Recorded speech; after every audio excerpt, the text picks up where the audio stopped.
Today, we're going to cover a Bhagavad Gita teaching that will help us to stay calm and peaceful in the midst of problems, in the midst of when life is very, very difficult. My name is Sunny Sharma, and on this channel, we study and practice the teachings of the Gita with great devotion. Today, we're going to be reading a Gita teaching together and talking about it. And this particular teaching is really going to help us to go through our problems without so much suffering, to keep an evenness of mind, as Krishna suggests. We're also going to cover 3 ways that we can really practice his advice in a day-to-day manner. So let me read out the teaching that we will be covering for you, and then let's talk about it. So, by the way, the version of the book that I am reading is the Eknath Easwaran translation of the Bhagavad Gita. That is going to be the main book that we cover throughout the videos on this channel.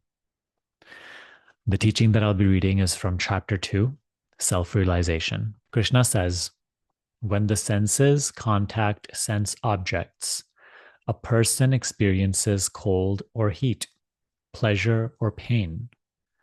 These experiences are fleeting. They come and go. Bear them patiently, Arjuna. Those who are unaffected by these changes, who are the same in pleasure and pain, are truly wise and fit for immortality. Assert your strength and realize this. Once again, those who are unaffected by these changes, who are the same in pleasure and pain, are truly wise and fit for immortality. The impermanent has no reality. Reality lies in the eternal. Those who have seen the boundary between these two have attained the end of all knowledge. Realize that which pervades the universe and is indestructible. No power can affect this unchanging, imperishable reality. The body is mortal, but that which dwells in the body is immortal and immeasurable. Therefore, Arjuna, fight in this battle. You may be saying, because I know I did when I first read this, what does this have to do with helping me in my problems? I just want to solve my problem and be happy again. But notice how Krishna's solution to our suffering and our problems is not just about, hey, do this so you can fix your problem and then get to the other side. Krishna, straight away in the Gita, sets our sight on something far greater than just the little changes we can make in the world, make in our life so we can temporarily be happy. Krishna tells us straight away, all the experiences that you call your life are impermanent. And he says here, the impermanent has no reality. Reality lies in the eternal. So he tells us to not just make our main goal the shuffling around of our circumstances, the solving of our personal problems. He points us to the eternal. He points us to our main goal in life, which is spiritual awakening, self-realization. Because as long as that is our main goal,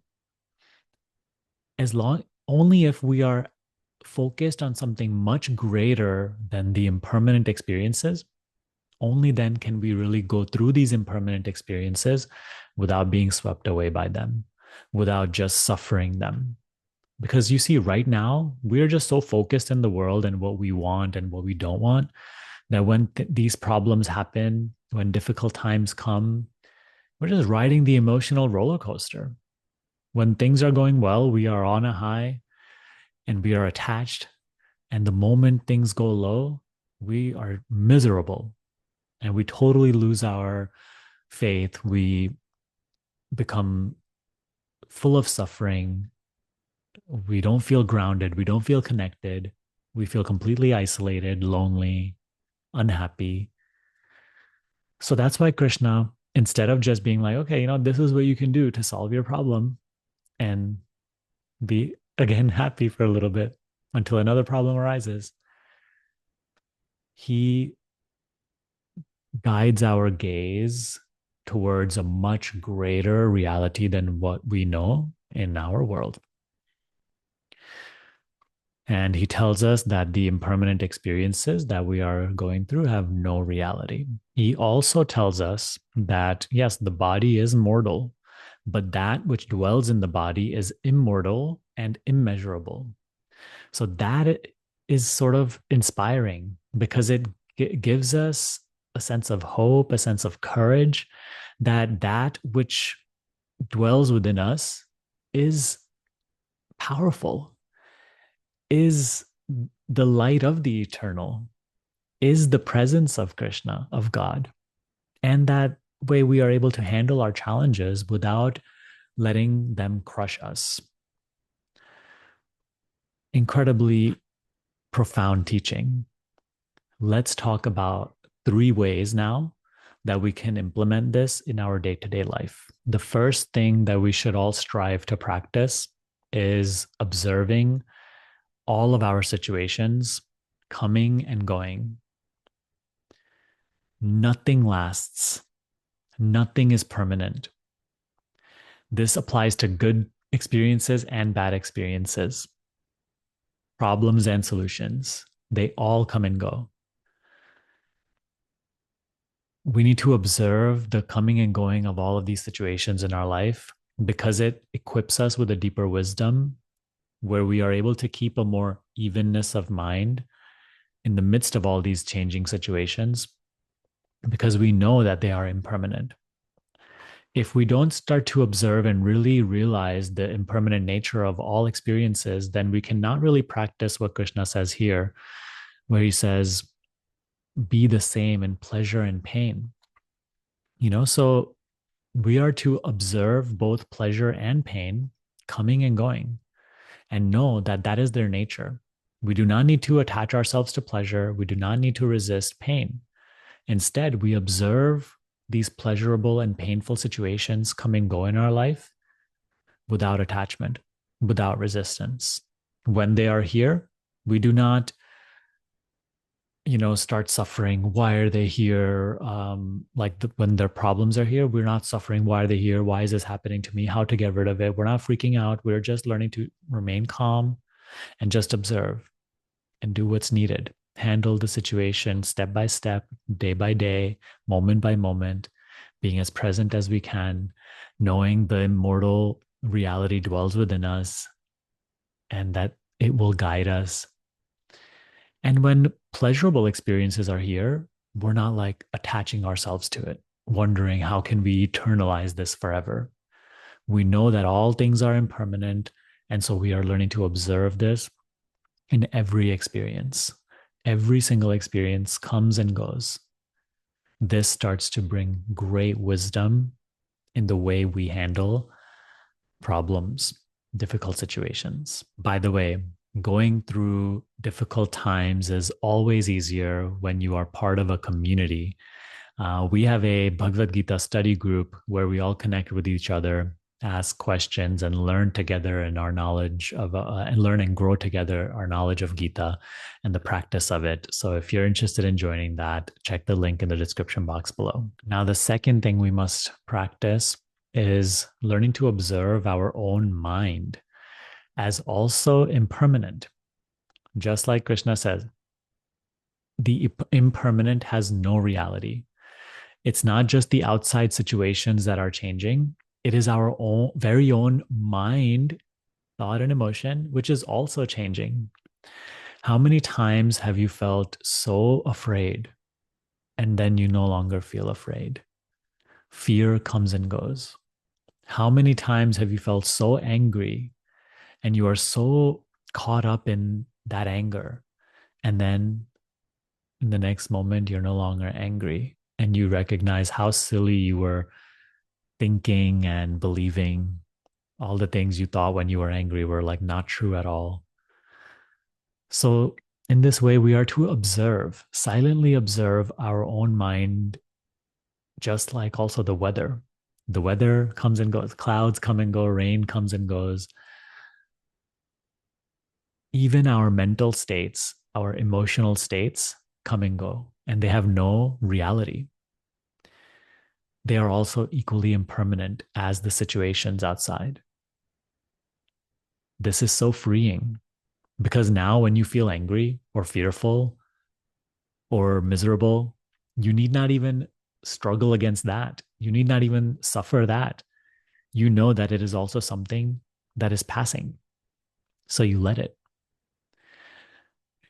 And so you see, the more we start to observe our situations outside changing, the more we start to observe our own mind, thought, and emotion changing, you see how we are getting established more and more subtler than them in a more changeless, stable, peaceful place from where we are observing the outside situations change, the mental and emotional states change. Krishna is guiding us to that divine light within ourselves, his presence within ourselves, the immortal reality within ourselves, which is unchanging, which is not impermanent. And he is telling us to be like that reality, that immortal soul or truth or God in the midst of our changeful lives. So when Krishna says be the same in pleasure and pain, he's not just telling you, just some simple advice. He's really telling us to be like him.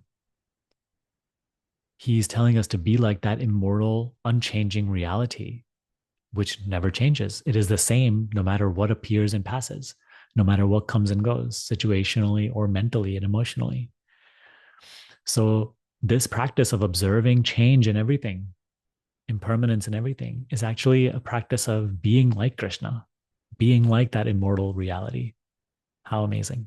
And lastly, the third thing we are to practice, and this is something you can resort to when everything else fails, if you are really miserable and everything is too difficult and the first two things are even too difficult to practice, then resort to this last one.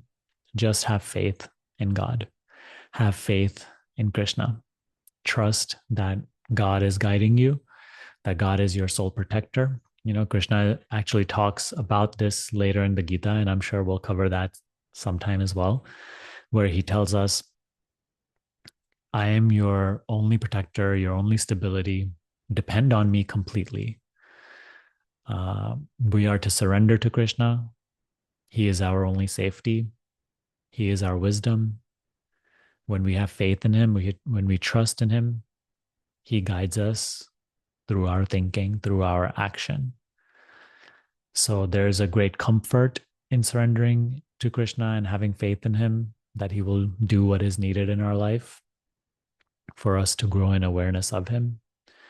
And it helps us to remain more even in both pleasure and pain, good and bad. And it just feels better. It feels like you are protected and you're connected to a greater reality within you. So I hope this teaching resonated with you. If it did, comment Jai Shri Krishna in the comments below and join our study group if you think it will be of help to you. Thanks for watching. I'll see you next time.